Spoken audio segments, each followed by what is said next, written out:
Mga kapuso, isinailalim na sa state of calamity ang Dagupan City dahil sa epekto ng malawakang pagbaha. Ang detalye sa report ni CJ Turida. Isinailalim na sa state of calamity ang Dagupan City bilang tugon sa matindi at malawakang pagbaha na nararanasan sa lungsod. Nagkaisa ang mga miyembro ng Sangguniang Panlungsod sa pag-aproba sa resolusyon upang ideklara ang state of calamity sa syudad. Dinaluhan mismo ni Mayor Belen Fernandez at ilang department heads ang special session ng City Council kaninang umaga. Sa pamamagitan ng state of calamity, magagamit na ang emergency resources ng LGU upang tugunan ang mga pangangailangan ng mga apektado ng kalamidad. Hindi rin nakaligtas sa baha ang St. John the Evangelist Cathedral. Sa video na ito kahapon, makikita ang pumasok na tubig sa loob ng katedral. Malalim din ang antas ng baha sa paligid ng simbahan. Ngayong araw, lumalim pa ang baha sa ilang kakalsadahan sa lungsod, tulad ng Burgos Street at Perez Boulevard.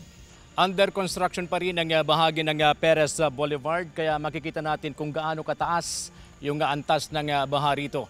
Ang mga sasakyan ay nagbabaka sakaling dumaan, pero karamihan ay bumabalik dahil sa malalim na baha dito sa ating kinaroroonan. Ang mga commuter naman dahil sa kakulangan ng mga pumapasadang tricycle ay naglalakad na lang papasok sa kanilang mga trabaho.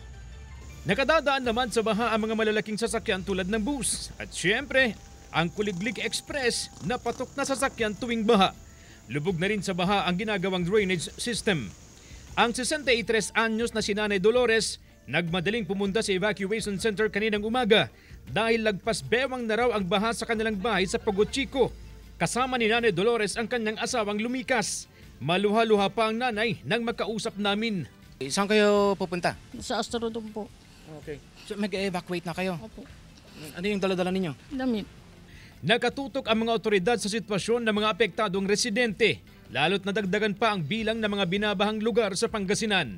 Bukod sa Dagupan, binabaha rin ang 13 bayan sa probinsya tulad ng Lingayen, Mangatarem, Calasyao, Santa Barbara, Aguilar, Bautista, Binmaloy, Bugalyon, Orbistondo, Bani, Labrador, Malasiki at Santa Maria. Inabisuhan natin ang ating mga kababayan na mag-preemptive evacuate na sila.